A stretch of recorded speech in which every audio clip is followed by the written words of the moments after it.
responder da Luana, que se eu não me engano eu vi ela por aí, eu acho que eu vi que ela entrou. Como você vê a atuação dos técnicos de alimentos nessa área de rotulagem? Os técnicos de alimentos que você disse são os tecnólogos? Só pra gente esclarecer as coisas, né? Caso eu esteja fazendo uma pergunta idiota aqui, confundindo, e responda algo, tipo, que não é o que você quer saber. Mas suponho que sim, né? Que sejam as pessoas que fizeram cursos técnicos. Eu vejo igual as outras pessoas, viu? Eu acho que, infelizmente, rotulagem é uma matéria que a gente ou não vê, ou vê muito pouco ao longo da graduação, seja ela em engenharia de alimentos, engenharia química, nutrição, seja ela qual for, não é dos tecnólogos. Ótimo. O que é então, Luana? Não vou nem continuar respondendo.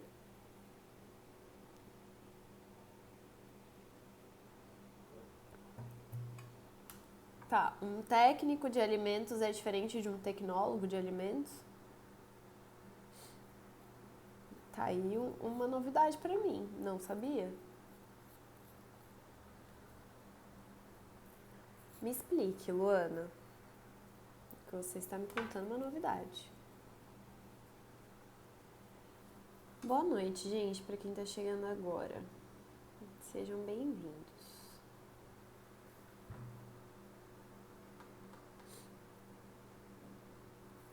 Luana, a gente tá com um pequeno delay. Eu não tô entendendo o que você tá me respondendo aqui. Se você tá respondendo algo que eu já falei passado. Oi, Karen, oi, Eda.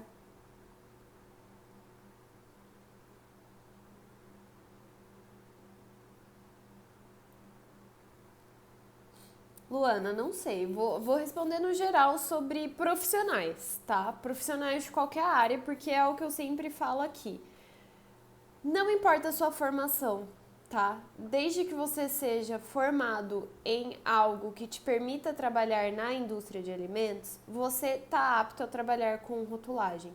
Não tem profissionais específicos que podem trabalhar com rotulagem.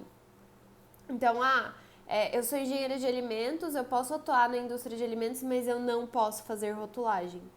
Isso é diferente. Isso não existe. O que acontece? Talvez a sua profissão não te deixe atuar como consultor, talvez a sua profissão não te deixe atuar como responsável técnico. Esses detalhes existem. Aí não tem como eu saber, gente. Aí vocês precisam saber da própria profissão de vocês no conselho responsável pela sua profissão, tá? Essas nuances de ser consultor, ser responsável técnico, enfim. Mas atuar com rotulagem, de forma geral, seja como consultor, como responsável técnico e tal, o trabalhar com rotulagem não é específico de nenhuma profissão. Não é específico para nutricionistas, não é específico para engenheiros de alimentos, não é específico para tecnólogos ou médicos veterinários ou tecnistas biomédicos, enfermeiros, não é específico. Então, e assim, não é uma... Porque muita gente pensa assim, nossa, Aline, mas eu não vi nada de rotulagem na minha graduação. Sim, gente, ninguém vê, tá? Infelizmente, rotulagem é uma área que ela é pouco falada na nossa formação. Mesmo porque, aí eu posso falar só pela engenharia de alimentos, porque é a graduação que eu tenho, que é um campo tão amplo, tem tanta coisa que a gente precisa aprender ali em 5 anos, por mais que sejam 5 anos integrais, como foi o meu caso, né, de manhã e à tarde, o dia inteiro na faculdade. Por mais que sejam 5 anos integrais, é um campo tão rico, é uma área tão vasta, que não tem como a gente ver em 5 anos, né? Então, assim, tem como abordar tudo na graduação. Então, muita coisa, inclusive, assim, abordar tudo e de forma aprofundada. Então, muita coisa a gente vai ver só em conhecimentos que a gente vai adquirir após a graduação, muita coisa a gente vai se aprofundar só após a graduação. Então, assim, pra mim, um profissional, a hora que ele... E essa visão eu tenho hoje, depois de 5, 6 anos de formada. Um profissional, a hora que ele sai da faculdade, ele só está apto a exercer aquela profissão legalmente. Só. Ele vai precisar ter muito conhecimento após. Então, tipo assim, conhecimento que vai vir com a prática, porque muita coisa a gente só aprende na prática. Conhecimento que vai vir atrás através de cursos, através, sei lá, de uma pós-graduação, de um mestrado, de um doutorado, de um MBA, de alguma coisa que você queira fazer para ter mais conhecimento. A graduação, ela te dá uma profissão, mas que tipo de profissional que você vai ser é o que você faz após a graduação. Então, voltando para a sua pergunta, Luana, eu vejo a atuação dos técnicos de alimentos na área de rotulagem, assim como eu vejo a atuação de qualquer outro profissional que esteja apto a trabalhar nessa área. É uma área que exige uma dedicação, é uma área que exige um estudo, é uma área que, infelizmente, é muito negligenciada pelos próprios profissionais que atuam na área. Então, assim, é muito fácil a gente reclamar que o dono da empresa não quer fazer, que o marketing fica brigando, que enfim, né, jogar essa culpa para terceiros. Mas você já parou para analisar se você é um bom profissional para a área? Se você é um profissional que está capacitado, que está atualizado, que sabe o que você está fazendo, você é começa pelo profissional. Você é um profissional que valoriza a área que você atua? Ela é muito negligenciada pelos próprios profissionais. Então, assim, me dói de verdade, gente, agora de verdade, assim, não é drama. Me dói muito mais o coração quando eu vejo um profissional da área falando alguma asneira, negligenciando alguma informação, fazendo rótulo de qualquer jeito, do que quando eu vejo diretor, marketing, querendo fazer errado. Porque eu parto do princípio de que eles não têm essa informação. Então eles veem, igual eu postei hoje, todo mundo fazendo, eles veem o concorrente fazendo, e aí eles não entendem o porquê que eles não podem fazer. Por que todo mundo pode fazer e eu não posso? É compreensível essa questão, né? Agora, o próprio profissional da área, aquele que deveria ter o conhecimento, independente da formação dele, aquele que deveria ter o conhecimento, aquele que é responsável por fazer a rotulagem correta, falando asneira, fazendo rótulo de qualquer jeito, copiando o rótulo do concorrente, caindo nessa de, mas todo mundo faz, então deve ser certo. Ah, gente, aí não dá, sabe? Aí depois reclamam que a área não é valorizada, aí reclama que dentro da empresa ninguém dá moral pra ele, aí reclama que o marketing vai lá, faz o que bem entende, ninguém nem pergunta pra ele, mas que autoridade que você tem no assunto que você deveria ser uma autoridade, né? Não que você vá passar por cima de todo mundo, não que você vai pegar o rótulo e falar, esse rótulo é meu e ninguém tasca, vão fazer do jeito que é. Não, no fim, dentro de uma empresa, o rótulo, ele é feito por várias pessoas. O marketing é muito importante, sim. Os diretores são muito importantes, sim, porque eles têm a visão estratégica, eles sabem o que eles querem com aquele produto, qual é o mercado que eles querem alcançar, o tanto que eles precisam vender. Mas o profissional de rotulagem é muito importante, sim, extremamente importante. Ele que deve ter os conhecimentos sobre as legislações, sobre o que pode e o que não pode, sobre outras saídas que podem ser encontradas para chegar no mesmo resultado. Só que se você não tem confiança no que você está falando, se você não passa segurança no que você está falando, se você não mostra de onde estão saindo as informações que você fala, ninguém vai prestar atenção mesmo, porque vai só parecer que você não quer fazer aquilo, né? Então, voltando à pergunta, eu acho que a atuação dos técnicos de alimentos na área de rotulagem é exatamente igual a qualquer outro profissional que possa atuar na área. Precisa se atualizar, se capacitar, saber o que está fazendo e valorizar a área. E fazer um rótulo correto. Basicamente isso. Deca, também vi que você tá por aí. De nada, Luana. O queijo ralado é considerado um derivado de leite? Sim, Deca, é considerado um derivado de leite. Por que não seria? Eu achei até curiosa a sua pergunta. O queijo ralado nada mais é do que um queijo.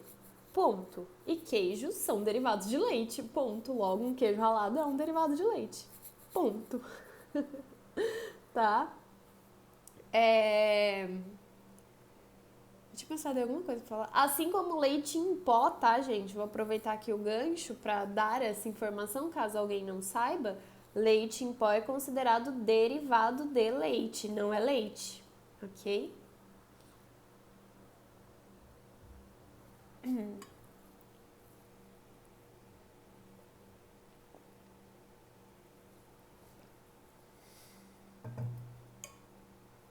Errou o quê, Deca? Você errou na pergunta? Ou você errou a declaração?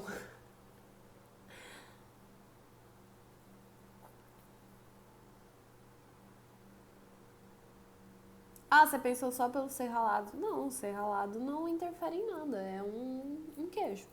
É só a forma como ele é comercializado. Isso não vai fazer diferença, tá? Kellen perguntou: caldo de galinha e creme de canjica precisa abrir a lista de ingredientes compostos? Sim, Kellen, precisa. Precisa ver o que é esse caldo de galinha, tá? Se esse caldo de galinha se enquadrar em condimento, talvez você não precise abrir lista porque condimentos têm regulamento técnico de identidade e qualidade. E aí, se você usar numa quantidade menor do que 25%, você não precisa abrir lista. Mas precisa ver, eu não vou saber te falar qual é o regulamento técnico de condimento, porque eu não lembro e eu estou sem meu notebook aqui. Mas se alguém souber ou quiser pesquisar e falar aqui, agradeço. Mas ou então você procura lá, Kelly, regulamento técnico de identidade e qualidade de condimentos, vê se o seu caldo de galinha se enquadra lá. Agora, creme de canjica eu não faço noção do que seja. Nunca ouvi falar em creme de canjica, então não consigo te ajudar nessa, mas assim, muito provavelmente não tenha regulamento técnico de identidade e qualidade, logo você vai precisar abrir lista. Parta do princípio de que lista de ingrediente composto a gente sempre precisa abrir. Essa é a regra, tá? Tem um ingrediente composto, vou abrir lista. Daí tem uma única exceção, que é quando esse ingrediente tiver um regulamento técnico de identidade e qualidade e, não é ou, e estiver presente numa quantidade menor do que 25% da composição total do alimento, aí, neste caso, eu não vou abrir lista. Apenas, tá? Gente, quem entrou agora, vou avisar que bastante gente entrou agora, eu falei bem no comecinho da live. Eu não vou responder pergunta que estiver rolando aqui no chat, tá? Não vou, por mais que eu veja, igual eu acabei de ver que mandaram 3. Eu não vou responder. Manda aqui na caixinha, ó. Vou até tirar aqui o da Kelly. Aqui, ó. Nesse balãozinho com um pontinho de interrogação. Mandem aqui, eu só vou responder o que tiver aqui.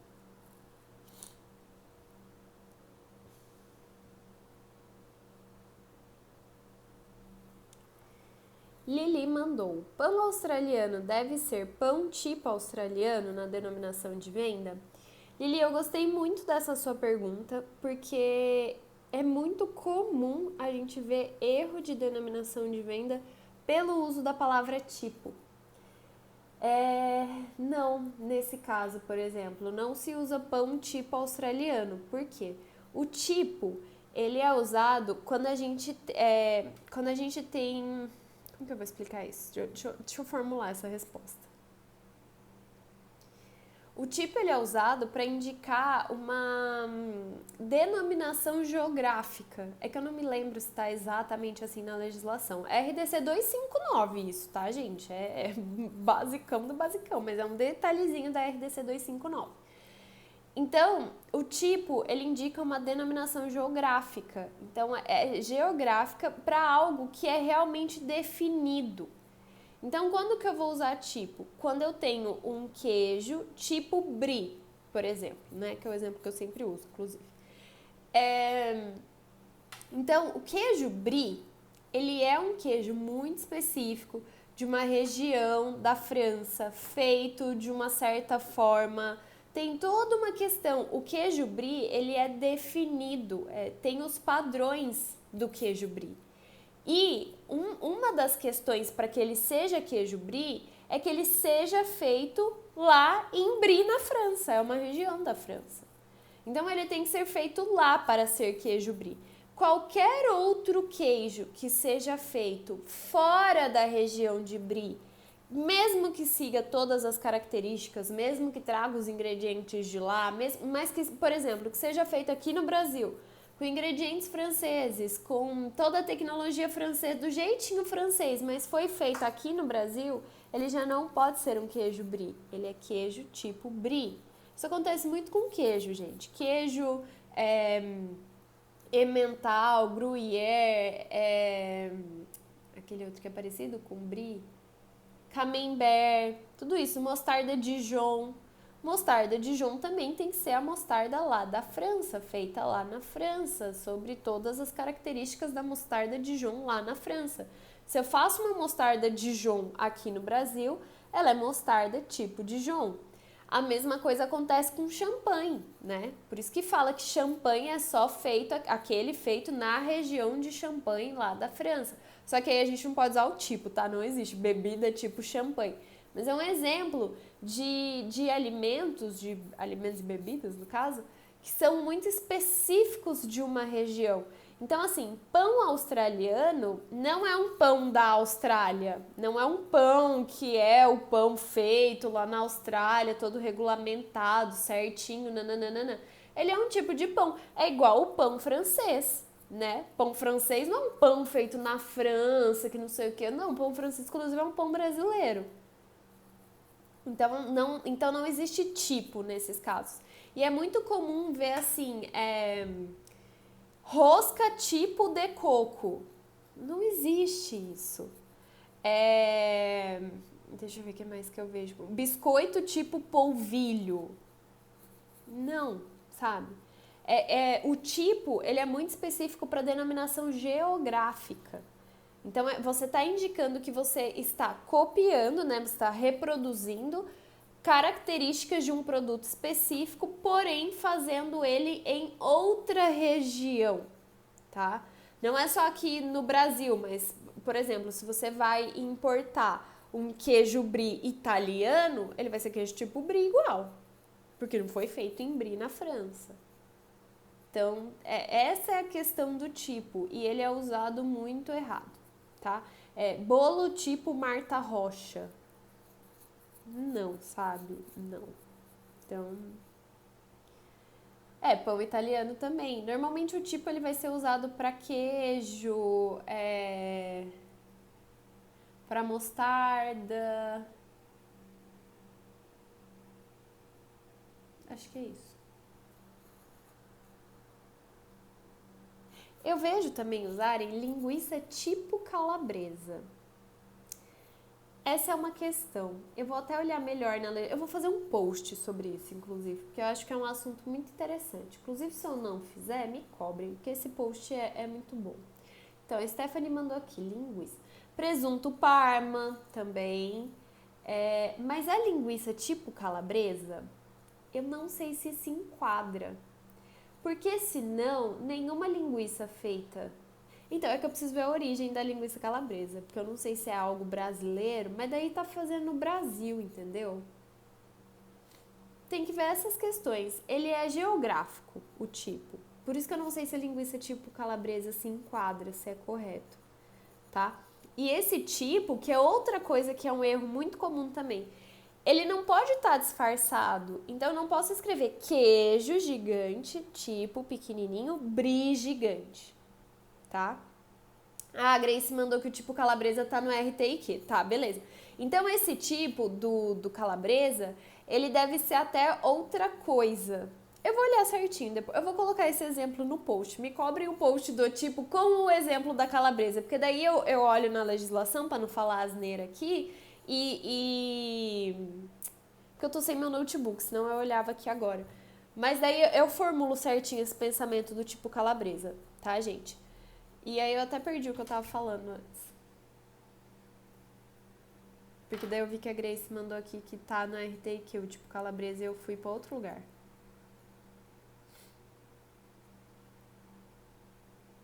Então. Ah, sei lá, perdi. Mas no caso do pão, tipo. Ah, tá, o tipo pequenininho. Então, assim, tô fazendo um queijo nos formatos do queijo brie, mas tô fazendo aqui no Brasil. Aí vai ser queijo tipo brie. Aí eu vou escrever no meu rótulo assim, queijo tipo brie. Não pode. O tipo, ele tem que estar de igual tamanho, fonte, tudo certinho. O queijo, o tipo e o brie, eles têm que estar do mesmo tamanho, na mesma fonte, tudo igualzinho, não pode ter desenho pelo meio do caminho, outra frase, nada, tá? Isso é denominação de venda e o tipo tem que estar do mesmo tamanho que as outras fontes, tudo igual. Faz parte da denominação de venda, certo? Me cobrem esse post caso eu não faça, tipo na semana que vem.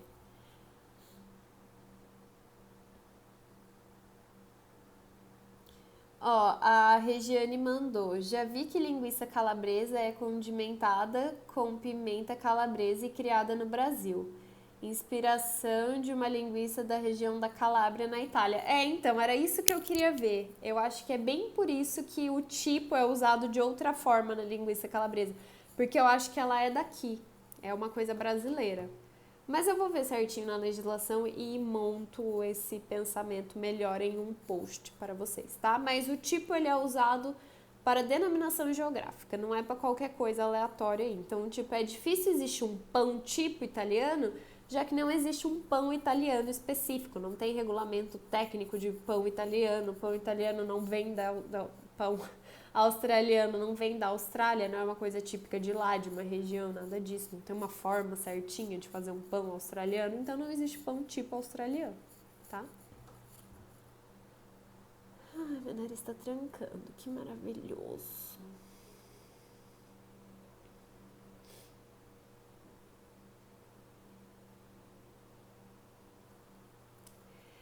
Patrícia fez uma pergunta polêmica. Podemos declarar na tabela de informação nutricional também o idioma espanhol? Exemplo, carboidratos e aí carboidratos escrito em espanhol. Na minha opinião, não. A forma como eu interpreto a legislação, não. Talvez, e muito talvez, o que você possa fazer é ter duas tabelas nutricionais e ainda assim eu não concordo, mas talvez a opção seja ter duas tabelas nutricionais caso você queira declarar nas duas línguas. Mas junto, não. Porque a nossa legislação de informação nutricional, a atual, ela é de comum acordo com o Mercosul.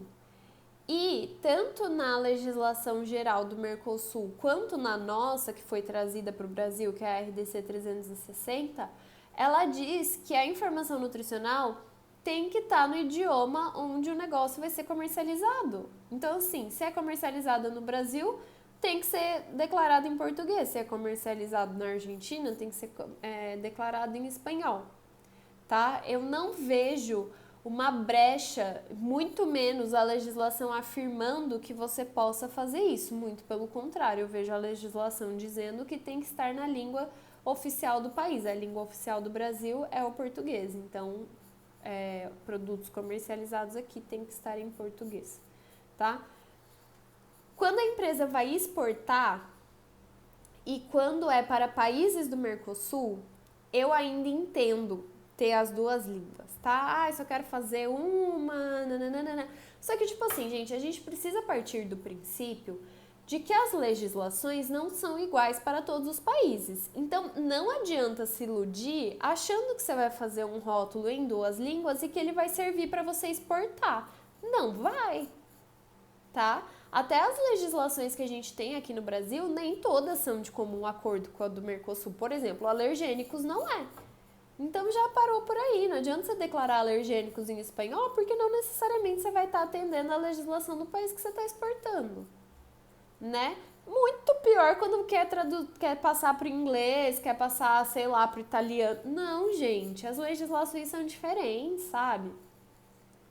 Pensando em Estados Unidos, os valores diários de referência do FDA e da Anvisa nem são iguais. Nem são iguais. Então, assim, o seu porcentagem de VD nem vai estar igual. A forma da tabela nutricional do FDA é diferente da do Brasil, as informações são diferentes. Não adianta você traduzir para o inglês, porque não vai ficar igual. Seu rótulo não vai servir para você exportar. Então, por que diabos você quer colocar outra língua ali? Né, para ficar chique, para parecer que você exporta, ou porque você está muito preocupado com os consumidores que falam inglês e moram no Brasil. Por favor, né, gente? Então eu sou contra. Mas daí vai da interpretação que você vai ter das legislações e como que você vai questionar um fiscal, argumentar com o fiscal caso ele venha querer te multar por causa disso.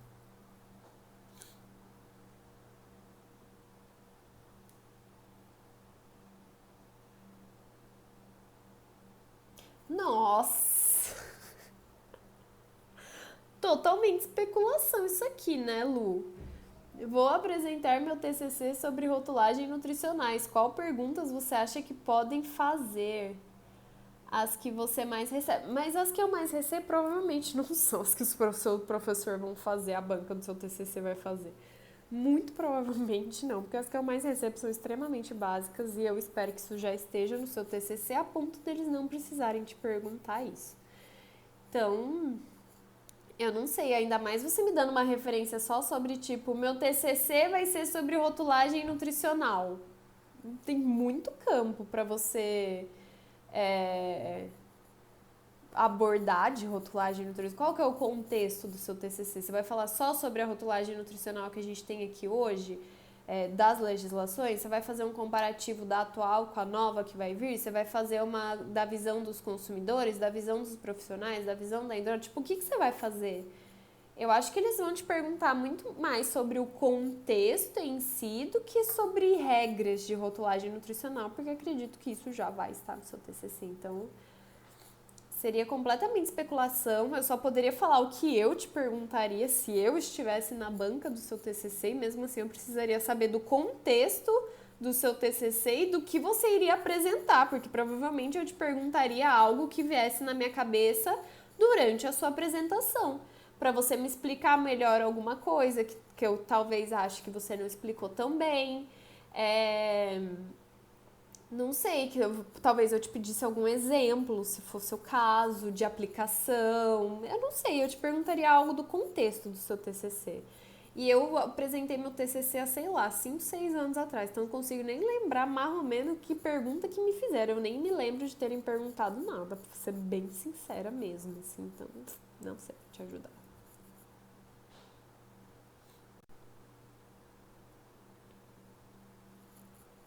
Quando vai abrir curso em 2021? Provavelmente no final de janeiro, tá? Gente, inclusive eu quero saber uma coisa, porque assim, a turma 8 do Vida de Rotulagem, que foi agora em novembro, que fechou sexta-feira passada, era a última turma de 2020, tá?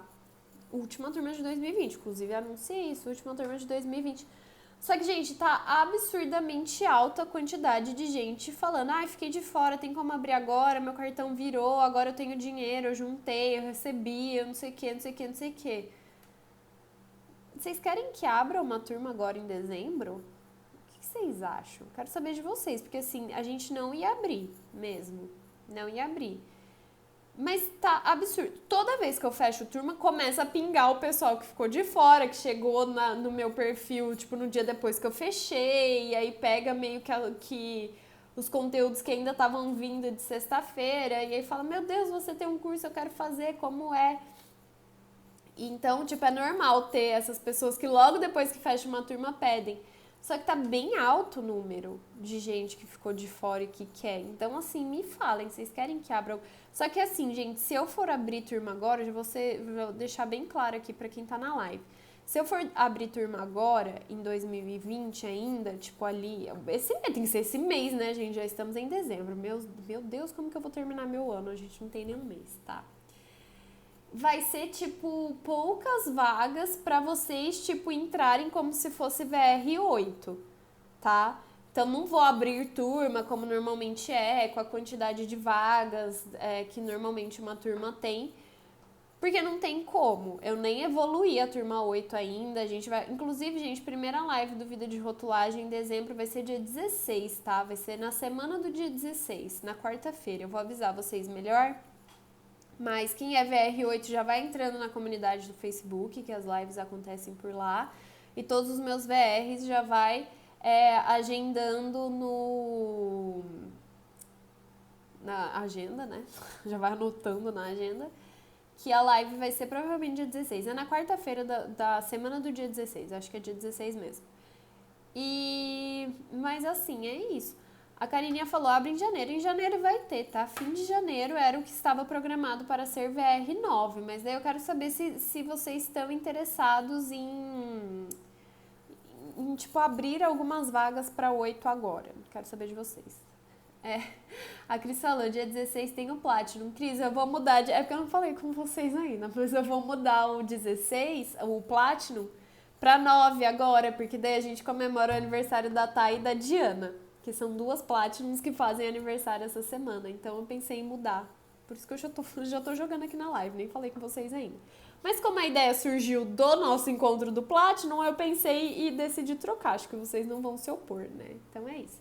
E o tema da live do VR agora em dezembro vão ser os açúcares. Então vou fazer uma live só sobre isso, pra gente entender direitinho essa questão de o que são carboidratos, o que são açúcares totais, o que são açúcares adicionados, como que cada um vai funcionar na nova rotulagem nutricional, o que eu vou ter que considerar para fazer a rotulagem nutricional frontal, o que vai na tabela nutricional, como vão ficar as alegações nutricionais de açúcares, o que eu vou ter que considerar. Então vai ser uma live sobre açúcares na rotulagem, tá?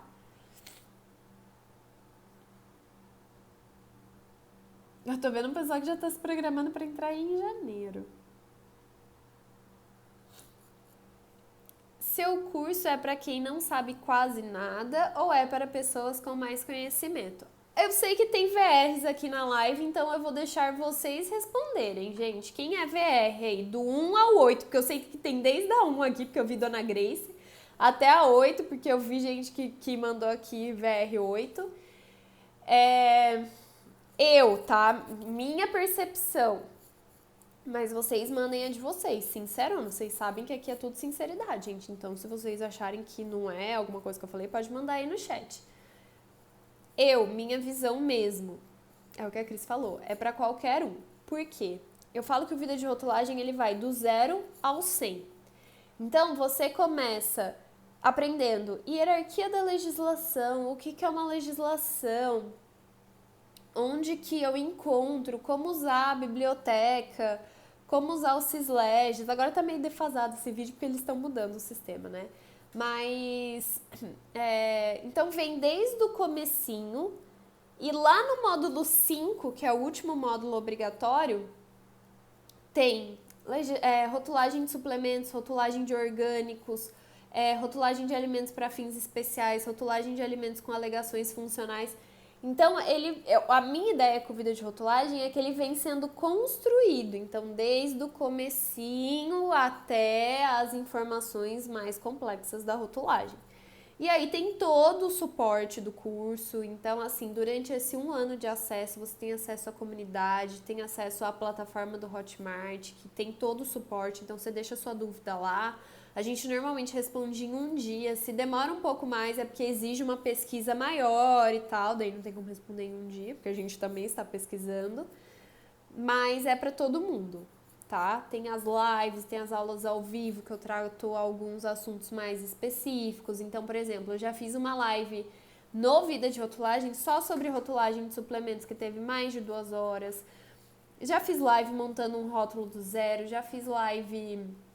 A última foi só sobre rotulagem de produtos de origem animal. Então, assim, eu considero e fiz o Vida de Rotulagem pensando em ser um curso muito completo, tanto para quem nunca viu rotulagem e quer começar, quanto para quem quer se atualizar, gente. Porque se atualizar também é importante. Então, assim, às vezes você já trabalha na indústria, você tem um conhecimento muito grande, mas é bom você fazer um curso bem completo que vai te dar ali informações que às vezes são detalhes que você nunca usou, coisas que estão meio que escondidas, como esse negócio do tipo na legislação, e aí você não usava no seu dia a dia, ficou meio esquecido.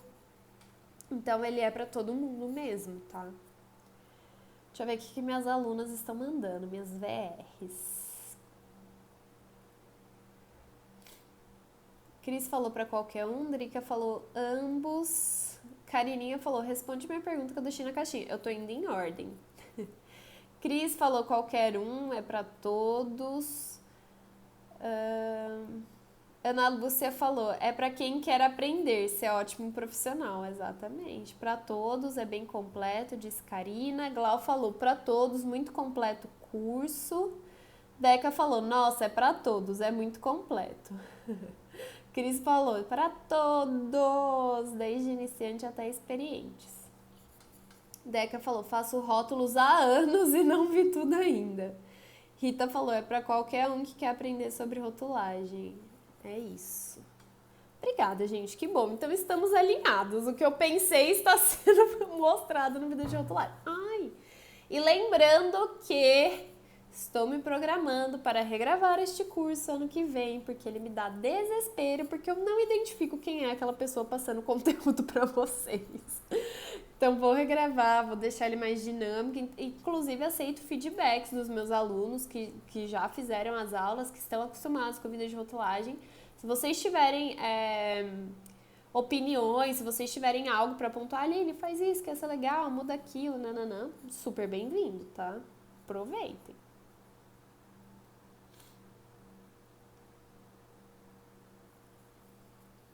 Isabela falou, precisa ter CREA para trabalhar com consultoria? Não CREA necessariamente, mas você precisa sim tá registrado no conselho da sua profissão para trabalhar com consultoria, tá? Inclusive, você precisa ver se a sua profissão está apta para trabalhar com consultoria. Por você ter perguntado do CREA, eu suponho que você seja engenheira, né? Então, sim, precisa ter CREA, porque, no caso, engenheiros de alimentos, ser consultor, e aí não só rotulagem, ser consultor, ponto, consultor de alimentos, é uma das atribuições de um engenheiro de alimentos. Então, sim, para exercer atribuições de engenheiro de alimentos, você precisa ter registro no conselho, tá? Então, sim, precisa ter CREA. Se eu não me engano, tecnólogos também são no CREA, né? Ah, qual era o erro do rótulo que eu postei hoje, no caso ontem, que era aquele do creme de avelã lá da Copenhagen? Então, tinham vários erros.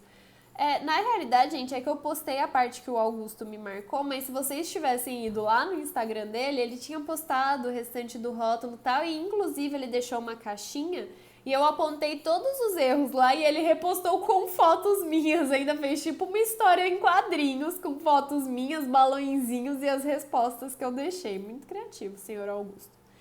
Mas o que eu lembro de erro? Bom, ele falava que era zero lactose. Ele, inclusive, se denominava como para dietas com restrição de lactose, mas ele não se enquadra em um produto zero lactose, porque ele é um creme de chocolate com avelã.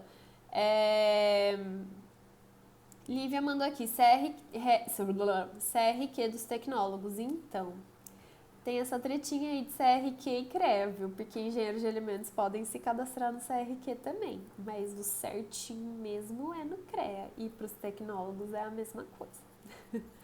Mas enfim, então é só um creme de avelã que eles colocaram para dietas com restrição de lactose porque eles enfiaram um leite zero lactose lá no meio da composição. Mas o uso de um produto lácteo zero lactose não caracteriza o produto como para dietas com restrição de lactose. O que caracteriza é ser um produto que necessariamente precisa de um lácteo, né? Que no RTQ dele exige a presença de um lácteo e aí você usa esse lácteo zero lactose ou a enzima lactase. Não é o caso do creme de avelã, né? Porque a gente consegue muito bem fazer um creme de avelã sem leite. Aliás, eu nunca tinha visto um creme de avelã com leite. Então, começa por aí. E aí eles fazem a alegação de zero lactose e até denominam como creme de avelã para dietas com restrição de lactose. Mas o restante da rotulagem de alimentos para dietas com restrição de lactose, eles não fizeram. Então, por exemplo, a tabela nutricional deles não está declarada por 100 gramas, está declarada só por 20 gramas. Então, se fosse, estaria errado também, porque a tabela nutricional ia estar errada. Ele era fonte de fibra, sim, ele tinha 3 gramas de fibra por porção, então estava ok. Ele falava ingredientes naturais, o que não era, tinham aditivos lá. Acho que ele falava edulcorante natural, não existe essa classificação de edulcorante natural. Os únicos aditivos que têm essa classificação de natural é corante e aromatizante, então não existe edulcorante natural. Eles usavam xilitol, se eu não me engano. Que mais? Eles falavam zero adição de açúcares e isso era mesmo, eles usavam edulcorantes, então não tinha açúcar, nem nenhum alimento que tenha açúcar adicionado, que eu me lembre. Na denominação de venda ele falava, tipo, decorado com amêndoas. Nunca vi decorado na denominação de venda, super esquisito. O que mais que tinha lá?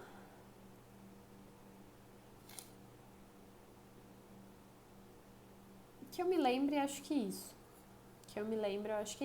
Mas dá uma olhadinha lá no Instagram do Augusto, ele tinha deixado o rótulo completo lá e ele fez a montagenzinha com o que eu mandei pra ele. Eu vou até procurar esse produto, na hora que eu estiver passando por uma Copenhagen, eu vou ver se eu acho, pra tirar umas fotos dele, porque eu achei um rótulo bem interessante. Então, se eu achar, eu volto a falar dele aqui, tá bom?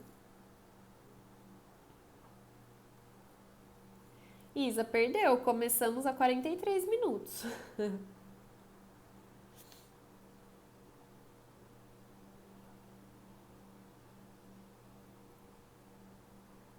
Como indicar no rótulo corte de carnes refrigerada, advinda do frigorífico embalada, fabricante?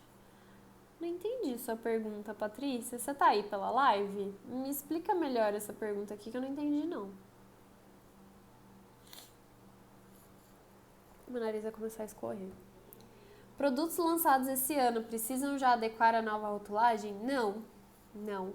Produtos com a nova rotulagem nutricional, tá, gente? É sempre bom especificar a nova rotulagem nutricional, porque parece que o rótulo inteiro vai mudar quando você fala nova rotulagem. É a nova rotulagem nutricional, é só a parte nutricional que vai mudar. E não, esses rótulos com a nova rotulagem nutricional só podem estar no mercado a partir de 9 de outubro de 2022. Então, não.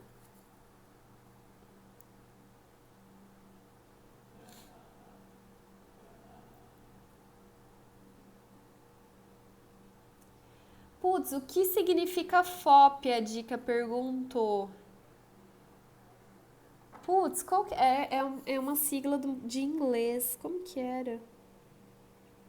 É rotulagem nutricional frontal, tá, gente? Quando fala FOP, tá se referindo à lupa. Agora, qual que era a sigla? Qual que era o significado da sigla?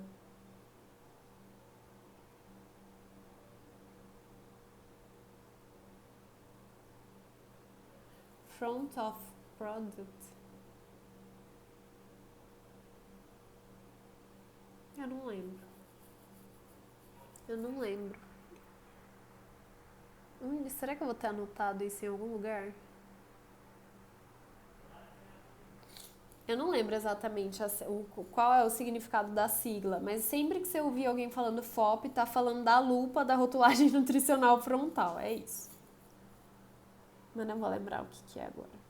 Front of pack. Olha lá, a Cris mandou aqui. Front of pack. Quase acertei. Falei front of product, mas é front of pack.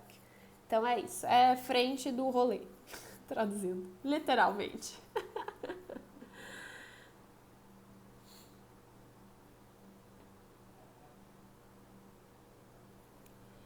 Qual a legislação para alegação de produtos veganos? Não existe. Deveria, porém não existe. Não temos legislação para produtos veganos. Por isso que é essa... Não consegui pensar num termo politicamente correto para falar sobre isso. Por isso que é esta bagunça. Não tem. Precisa urgentemente, mas não tem. Patrícia mandou, em relação ao fabricante, no caso apenas embalamos os cortes de carne. Como fica embalado por... Tem que olhar especificadamente no RISPOA como é isso, tá? Tem que olhar lá especificadamente. Porque você não só embala, você desossa. Então você mexe nesse produto. Você mexe nele, dá uma olhada no RISPOA. Nossa, nem me fala, Cris. A Cris mandou aqui. Difícil essa falta de definição de vegano. Ou se é.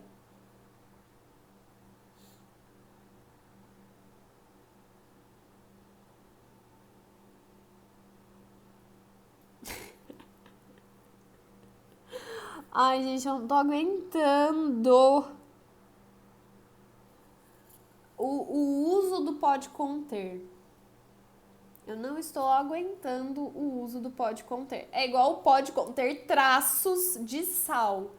Porque não basta usar o pode conter para isso, ainda tem que meter o traços no meio, que é para completar a cagada, né? Então, Dica falou, vi um rótulo azeitona sem caroço. No fim da lista de ingredientes tinha pode conter caroço. Pode? Eu nem sei o que dizer sobre isso. Nem era pra estar usando pode conter. Gente, o pode conter é para alérgicos, né? Vamos respeitar as legislações. Mas o que ele tá querendo dizer? Que, tipo, é sem caroço, mas de repente você pode encontrar um caroço lá. Ele tá, tipo, tirando o corpo fora caso tenha um. Porque, tipo, se você escreve azeitona sem caroço e em nenhum momento da sua embalagem você escreve que talvez tenha caroço,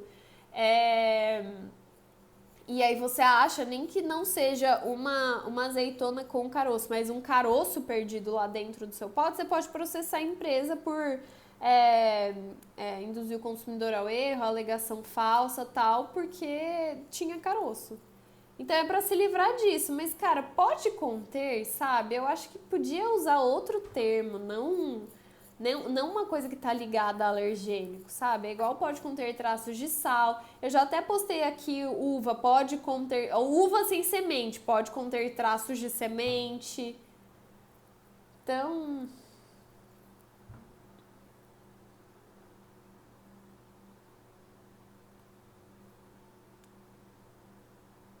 nossa, tem muita mensagem duplicada aqui.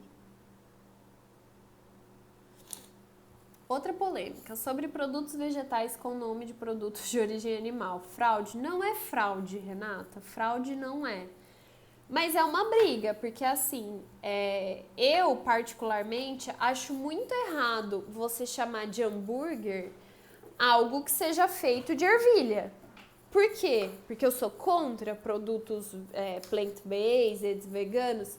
Não, gente, porque hambúrguer tem regulamento técnico de identidade e qualidade, que é uma legislação feita pelo Ministério de Abastecimento... Ai, meu Deus, mapa. Ministério da Agricultura, Pecuária e Abastecimento, né? Ou é abastecimento, pecuária... Não, é agricultura, pecuária e abastecimento, que diz que um hambúrguer precisa ser feito de proteína animal. Ervilha não é proteína animal, logo algo feito de ervilha não pode ser um hambúrguer. Pra mim é muito simples isso, né?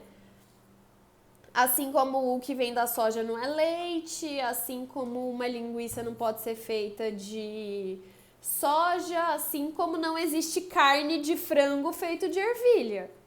E aí eu falo de novo, vem a Paula e fala que acha um absurdo escrever frango de verdade quando é feito de frango. E ela fala, só existe frango de verdade, não existe frango de mentira. Então, é aí que está o problema. Existe frango de mentira. Porque existe gente vendendo tiras de frango feita de soja. Porque existe gente vendendo estrogonofe de frango feito de ervilha. Então, Aline, você é contra os vegetarianos, contra os veganos, contra os produtos plant-based? Não, eu não sou. Eu sou contra você chamar ervilha de frango. Eu sou contra você chamar arroz de hambúrguer. Eu sou contra você chamar soja de linguiça. Isso eu sou contra. Porque tem regulamento técnico de identidade e qualidade que exige a presença de uma proteína animal nesses produtos. Agora, você é contra mudarem o regulamento técnico de hambúrguer para dizer que hambúrguer pode ser feito de soja? Não, eu não sou contra. Mas, o regulamento técnico de identidade e qualidade de um hambúrguer não diz que ele pode ser feito de soja. Logo, um hambúrguer não pode ser feito de soja. E qual é a treta? O mapa pensa assim também. A Anvisa não. A Anvisa está se lixando. A Anvisa diz, deixe que não induz o consumidor ao erro, faz o que você quiser. Por quê? Porque um hambúrguer de animal, um hambúrguer de verdade, é do mapa. Agora, você faz qualquer coisa, chama de hambúrguer, é da Anvisa. Mas o regulamento técnico de identidade e qualidade do hambúrguer é de quem? É do mapa. E aí? E aí vira essa briguinha tosca de quinta série de mapa e Anvisa. E aí não induz o consumidor ao erro? Gente, por favor. Aí vão lá e colocam na mesma gôndola, no mesmo refrigerador lá do mercado, um negócio escrito linguiça, tem a foto de uma linguiça na frente, do lado de linguiças, mas é soja. Isso não induzir o consumidor ao erro? Eu vejo claramente a minha mãe desavisada comprando, a minha avó desavisada comprando, o meu pai desavisado comprando. Isso não induzir o consumidor ao erro? Aí você leva pra casa achando que você vai comer uma linguiça da hora, é soja. Ah, mas é ruim? Não, mas não queria comer soja. Eu queria comer linguiça. Eu comprei linguiça, eu não comprei soja. Então é essa treta aí. É por isso que, voltando na outra pergunta, precisamos logo de regulamentação para produtos veganos, plant-based, vegetarianos, whatever. Por causa desse rolê, dessa briguinha de quinta série aí. Sim, até com a gente às vezes. Não é só o consumidor desavisado. Não, agora eles comercializam, porque antes ainda ficava separado no mercado. Agora, pelo menos nos mercados onde eu vou, é tudo no mesmo freezer. Frango, frango, frango, soja, frango, frango, frango, ervilha, frango, frango, frango, frango. Sei lá, passa lá, essa embalagem aqui é mais bonitinha, leva a pessoa pra casa, é a ervilha. Então, respondendo sua pergunta, não é fraude.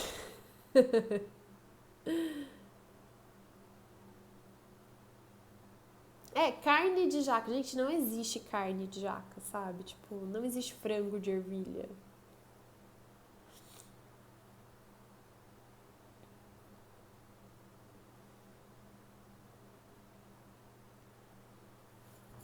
Como faz para fazer parte do VR Platinum? Gente, VR Platinum, ele é um grupo de mentoria para alunos do Vida de Rotulagem, tá? Então, assim, é uma coisa que está ligada ao Vida de Rotulagem? Não, não está ligada ao Vida de Rotulagem. Mas, um pré-requisito para você entrar no VR Platinum é ser um VR ativo, ou seja, um membro ativo do Vida de Rotulagem. E aí ele é um grupo de mentoria. Esse ano a gente teve encontros semanais, toda quarta-feira, às 8 horas da noite, no Zoom. A gente faz esse grupo de mentoria.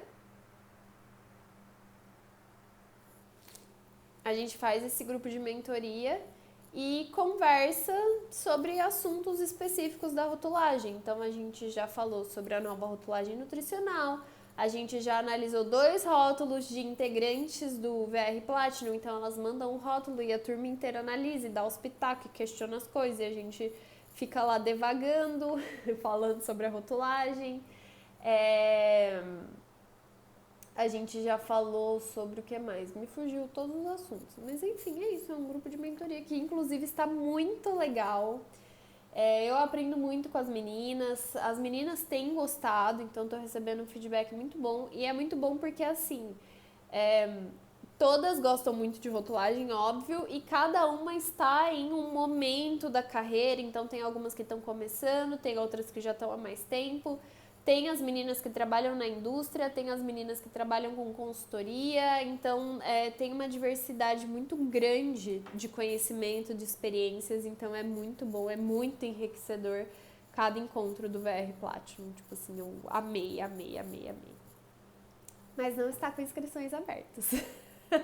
Então eu abri uma vez só esse ano, a gente montou o grupo e aí não sei quando vou abrir de novo para entrar no ano que vem, tá? A Cris mandou, amo muito. Cris tá lá. Cris não faltou nenhuma reunião do VR, do Plat, inclusive, né, Cris?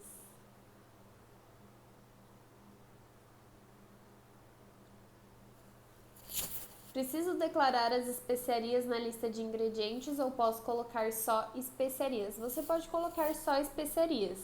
É declaração simplificada, eu acho que chama, tá na própria RDC 259 na parte de lista de ingredientes. Tem uma tabela lá com os ingredientes que tem uma declaração simplificada. Esse é um caso. Só vê lá exatamente o que eles definem como especiarias para ver se o que você está usando realmente é uma especiaria, tá? Mas pode sim.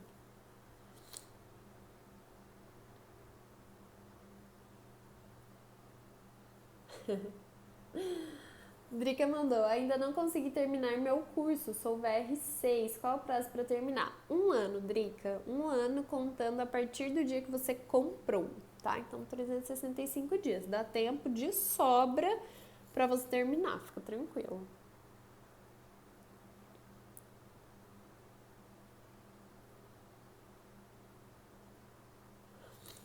Ismael mandou, um sorvete que tem 30 gramas de cacau em pó por litro de calda, pode ser chamado de sorvete de chocolate?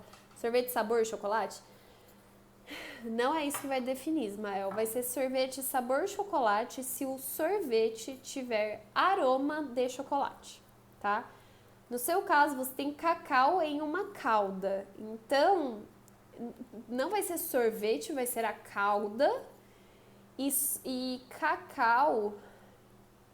Chocolate tem regulamento técnico específico, tá? Eu não vou falar aqui o número porque eu não tenho certeza, mas talvez seja RDC 264 ou 265.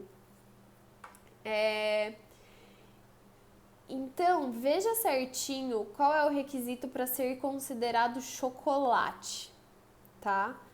Eu não vou falar besteira aqui para você agora, mas o que você tem que fazer? Vai lá no Regulamento Técnico de Identidade e Qualidade de Chocolate, vê quais são as características para um chocolate, aí você vê se a sua calda se enquadra nessas características para ser um chocolate, e aí você pode falar que é sorvete com calda de chocolate, tá? Se não se enquadrar, você não vai falar sabor chocolate, porque você não tem aroma. O sabor vem do aroma. Então, se você usar aroma de chocolate, aí sim, calda, sabor, chocolate. Agora, se não se enquadrar em chocolate e você não usar aroma, é uma calda de cacau, tá? E é só a calda, não é o sorvete. A não ser que essa calda que você tenha definido, ela vá como ingrediente na massa mesmo, e aí você homogeneiza tudo aquilo, e aí o sorvete se torna de chocolate, tá? Mas tem que ver o que caracteriza o chocolate especificadamente no Regulamento Técnico de Identidade e Qualidade, e lembrar que o sabor é só para aroma. Ah, é 264 mesmo de chocolate, ó, que a Regiane mandou, RDC 264 de 2005, é isso mesmo.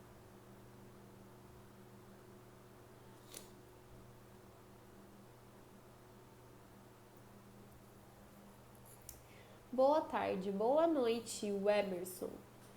Quais os principais critérios para alegar que um produto é funcional?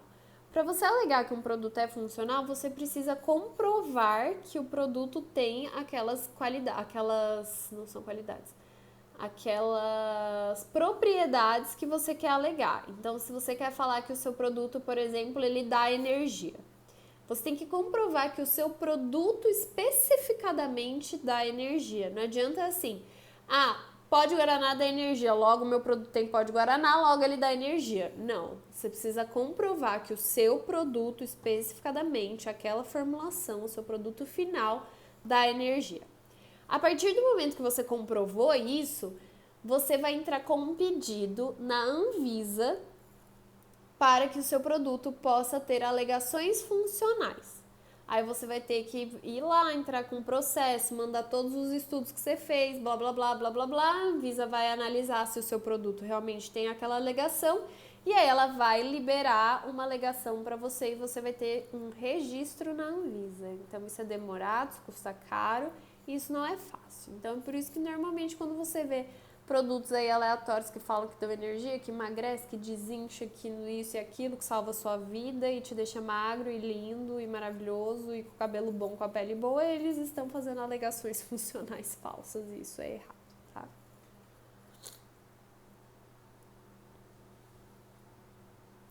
Kellen, eu te falei, não adianta você ficar procurando a RTQ de caldo de galinha, é de condimento. Vai lá ver se é um condimento. Não tem RTQ de caldo de galinha.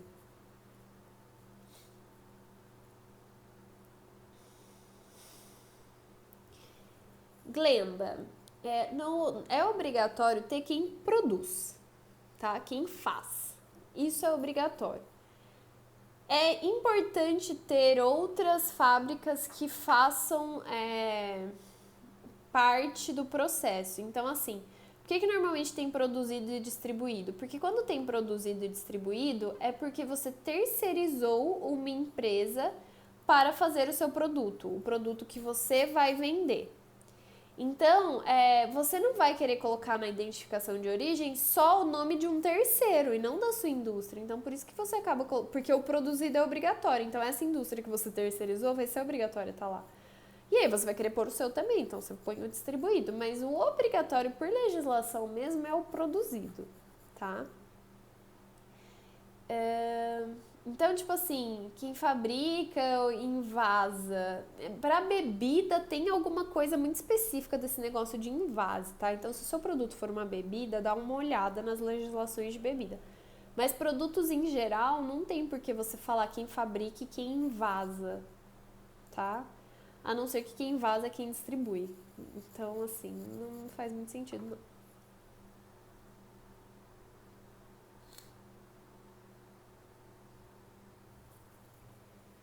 Quando tem uma receita com polióis, açúcar e polidestrose, declaro com o nome específico?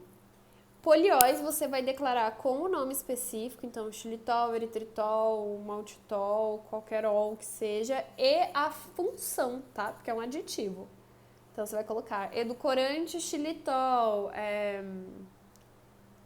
qual outra ação que ele pode ter? Sei lá, agente de corpo polidestrose. Então você vai precisar declarar a função e o nome como qualquer aditivo.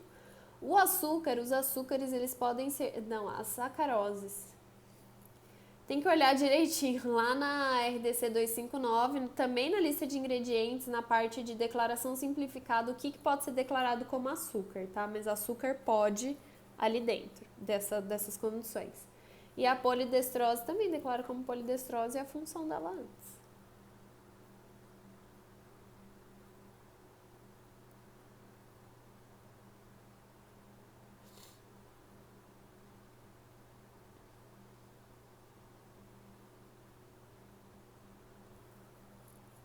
A RDC que vai definir prazo de validade e a forma de declarar no rótulo é a RDC 259.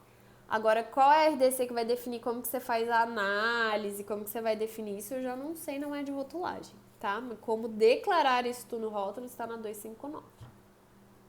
As outras de prazo de validade, não, na verdade, tem algumas legislações que dão prazos médios. Eu sempre falo que eu não gosto de usar, porque é como, sabe, igual quando você fala pra sua mãe, todo mundo vai, ela te fala, você não é todo mundo? O seu produto não é todo mundo pra seguir uma média de prazo de validade, então eu não gosto.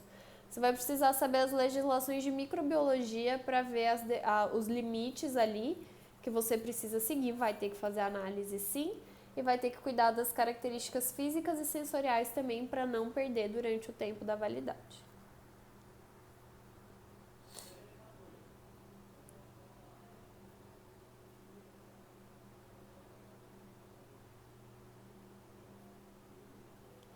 Pão tipo colonial?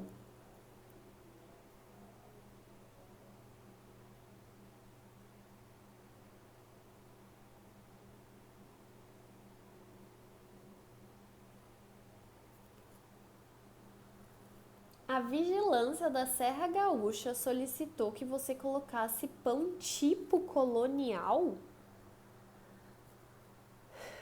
Tem alguma legislação que defina o que é um pão colonial, como ele tem que ser feito e em qual região? Tem que partir desse princípio.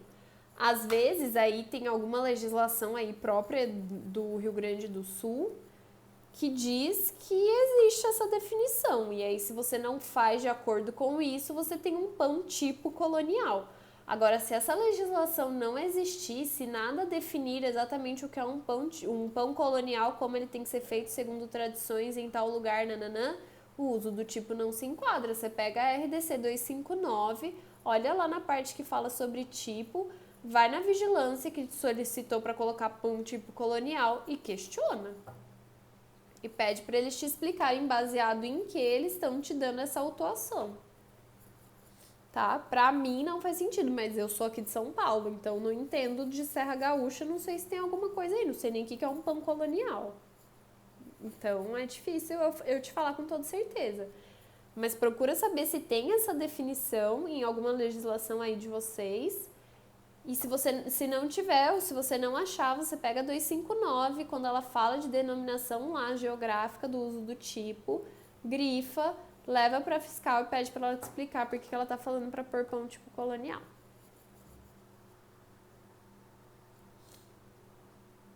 A Cris é da Serra Gaúcha, você tá por aí, Cris? Tá sabendo de pão colonial?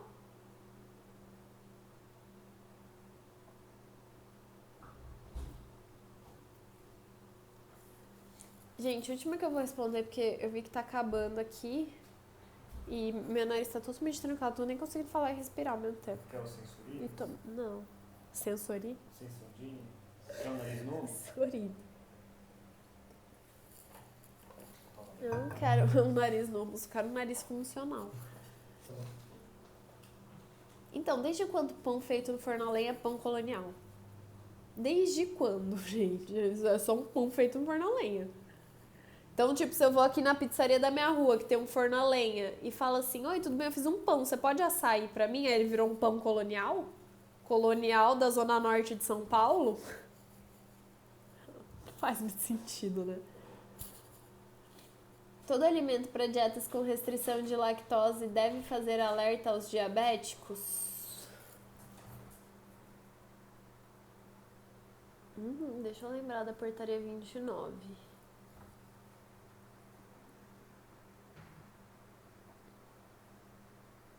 Sim, precisa.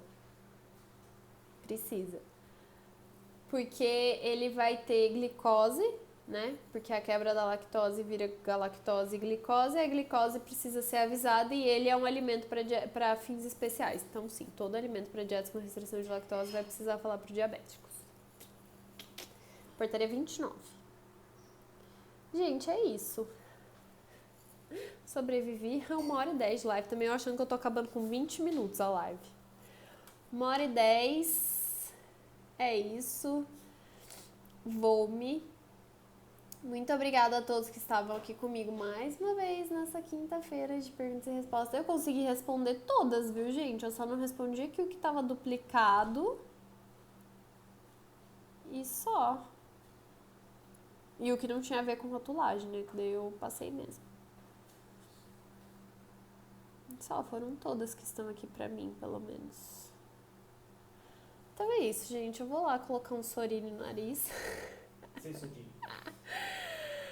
Ai, gente, obrigada mais uma vez. Espero que as dúvidas tenham sido respondidas. Galera, deixa eu falar uma coisa real aqui pra vocês. Aproveitem a live de perguntas e respostas pra tirar as dúvidas, porque vocês ficam me mandando dúvida por DM. Eu não tô dando conta do DM, tá tudo lotado de novo. Então, assim, não mandem dúvida por DM, porque vai demorar pra eu responder. Aproveitem as lives de quinta-feira. Hoje eu respondi tudo que tava aqui. Beleza? É isso, gente. Um beijo e até mais. Tchau, tchau.